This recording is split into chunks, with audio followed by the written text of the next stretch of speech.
So the next thing we want to talk about is once you're pre-qualified, you go into making an offer on a home. So you could have the situation where you're in a multiple offer situation. This where Maria comes in and the expert, and she can help strengthen those offers. Yep. So I will say, knock on wood, I have gotten every offer that I have submitted so far. I know that's not going to be the case going forward. One of the things that I do as an agent is I have very clear and upfront communication with the listing agent on the other side right off the bat. I introduce myself. I ask them what their sellers are looking for, what's the most important thing to them. I kind of explain my buyers a little bit just to kind of get that kind of that warm fuzzy feeling. And I think it's important. I don't like when people come to me if I have a listing and they don't even introduce themselves and all of a sudden I just get this random offer. So first of all, I think that is the most important thing.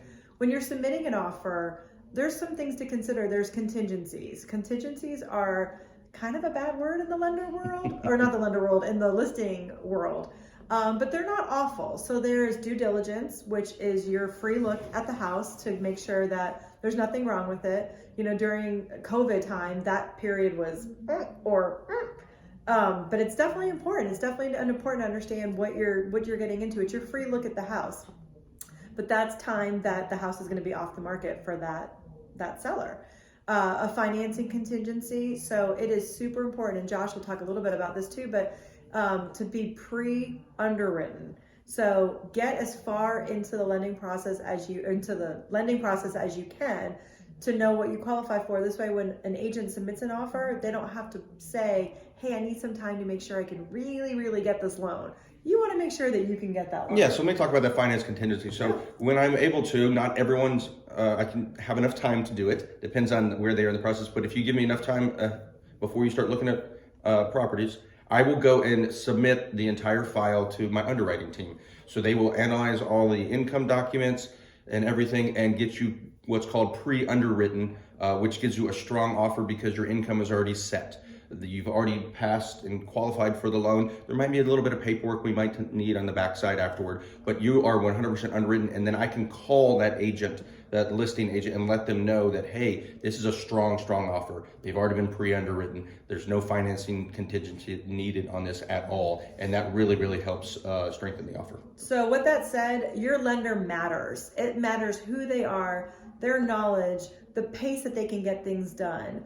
The cost of that lender. I mean, don't always chase like the great deal. Sometimes, I'm not saying you're not great, Josh, but sometimes they are just so knowledgeable and they can help you kind of get through that piece of it faster. So you're not having to hold up a house off the market because you're not 100% sure if you can get approved. Appraisal is another contingency that there is. It's one of those things, it's almost with every single offer, unless you're putting like 20% down, but we're talking a first-time home buyer, so that's likely not going to be the case. So an appraisal has to happen. It has to happen with an FHA loan. It's a little bit more strict. With a conventional loan, it has to happen not as strict. But you definitely want a trusted advisor to help you kind of get through that process, because there's a lot of things to consider. There's comps that an agent can share with the appraiser to help make sure that it gets that it appraises for the value that it needs to be appraised for. And on an appraisal, so if the appraisal comes back lower than the listing price, a lender cannot lend that amount. They can only lend on the amount that the house is appraised for. So it's super critical, and that becomes a kind of point of contention a little bit, because if it doesn't appraise for it, you know, a buyer is not going to want to spend more money than what the house is really worth. The seller might not want to come down in price. So you want to try to get in alignment as quickly as possible with that piece of it. But again, you need to work with trusted advisors to help you get through that step of the process. The appraisals are kind of like feeling like you're throwing spaghetti at the wall sometimes, because you never really know where it's going to come in. But someone to help guide you through that process is super, super key. So it's going to get a little bit more difficult with multiple offers coming in on houses. There's not a lot of inventory still. So multiple offers are going to be a thing. And just having the right agent, the right lender that you're partnering with and getting you through that process. But the key here is have a plan.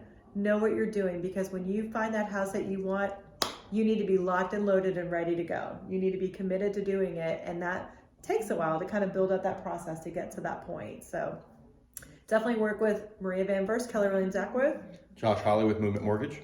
And if you have any questions, don't hesitate to reach out to us. We're happy to help you through every step of the way. Absolutely.